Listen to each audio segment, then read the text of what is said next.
Guys, welcome back to my channel. അപ്പോൾ ഇന്ന് നമ്മൾ ഡിസ്കസ് ചെയ്യാൻ പോകുന്നത് ഷെഡ്യൂൾഡ് ബാങ്ക് ആണ്. ഷെഡ്യൂൾഡ് ബാങ്ക് എന്ന ടോപ്പിക്കാണ് ഇന്ന് നമ്മൾ ഡിസ്കസ് ചെയ്യാൻ പോകുന്നത്. അപ്പോൾ ഫസ്റ്റ് ഓഫ് ഓൾ നമുക്ക് ഷെഡ്യൂൾഡ് ബാങ്ക് എന്താണെന്ന് നോക്കാം.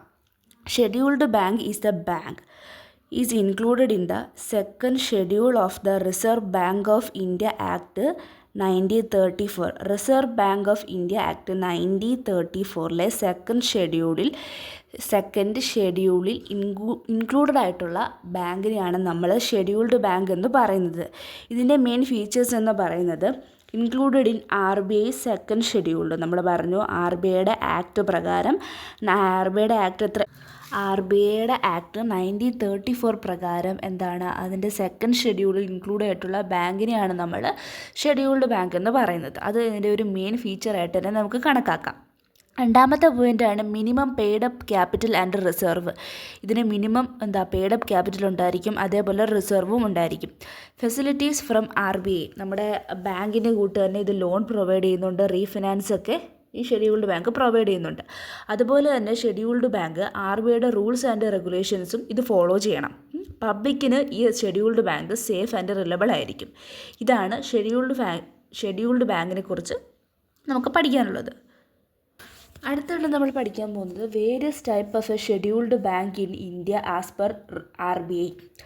Various type of a scheduled bank in India as per RBI. നമുക്ക് നോക്കാം. ഷെഡ്യൂൾഡ് പബ്ലിക് സെക്ടർ ബാങ്ക് എത്ര എണ്ണമാണ് ഉള്ളതെന്ന് വെച്ച് കഴിഞ്ഞാൽ 12. Scheduled private sector bank 21. Scheduled small finance bank 12. Scheduled regional rural bank 43.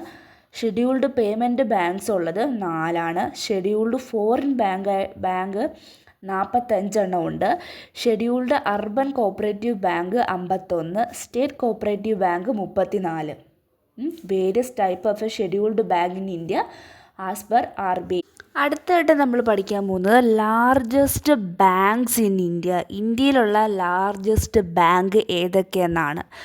Largest public sector bank in India എന്ന് പറയുന്നത് state Bank of India ആണ്. ഞാനൊന്നും കൂടെ പറയാം. Largest public sector bank in India എന്ന് പറയുമ്പോൾ സ്റ്റേറ്റ് ബാങ്ക് ഓഫ് ഇന്ത്യ ആണ്.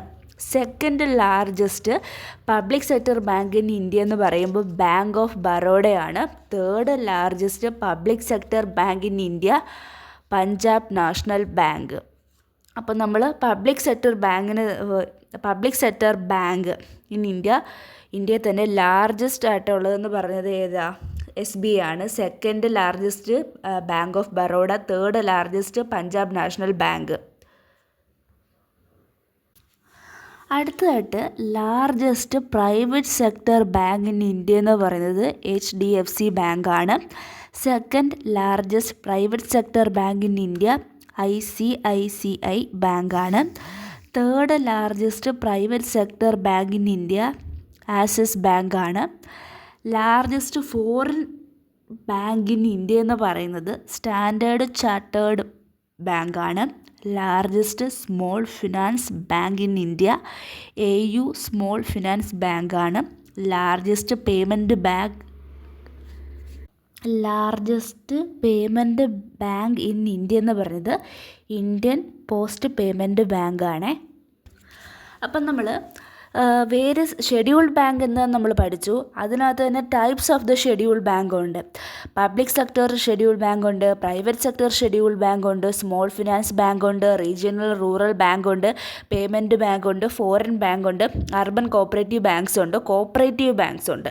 ഇത്രയാണ് ടൈപ്പ് ഓഫ് ഷെഡ്യൂൾഡ് ബാങ്ക് എന്ന് നമ്മൾ പഠിച്ചത്. അത് കഴിഞ്ഞ ശേഷം ലാർജസ്റ്റ് ബാങ്ക് ഇൻ ഇന്ത്യ, ഇന്ത്യയിലെ ഏറ്റവും ലാർജസ്റ്റ് ആയിട്ടുള്ള ബാങ്കിനെ കുറിച്ചാണ് നമ്മൾ പഠിക്കാൻ പോകുന്നത്. ലാർജസ്റ്റ് ആയിട്ടുള്ള പബ്ലിക് സെക്ടർ ബാങ്ക് എന്ന് പറയുന്നത് ഞാൻ ഓൾറെഡി മുമ്പ് പറഞ്ഞു, SBI state Bank of India ആണ്. അത് രണ്ടാമത്തെ ലാർജസ്റ്റ് എന്ന് പറയുന്നത് ബാങ്ക് ഓഫ് ബറോഡ. മൂന്നാമത്തെ ലാർജസ്റ്റ് പബ്ലിക് സെക്ടർ ബാങ്ക് എന്ന് പറയുന്നത് പഞ്ചാബ് നാഷണൽ ബാങ്ക്.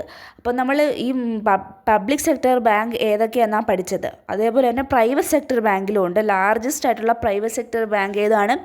HDFC ബാങ്കാണ്. സെക്കൻഡ് ലാർജസ്റ്റ് ആയിട്ടുള്ള പ്രൈവറ്റ് സെക്ടർ ബാങ്കാണ് ICICI ബാങ്ക്. തേർഡ് ലാർജസ്റ്റ് ആയിട്ടുള്ള ആക്സിസ് ബാങ്ക്. ഓക്കെ, അപ്പം ഇത് ഇത്രയാണ് ഇന്നത്തെ ടോപ്പിക്. ഇത് ഇത്രയാണ്. ഈ ഷെഡ്യൂൾഡ് ബാങ്കൊക്കെ നമുക്ക് ഡിഗ്രിക്കായാലും പി ജിക്കാണെങ്കിലും പഠിക്കാനുള്ളതാണ്. പിന്നെ നമുക്ക്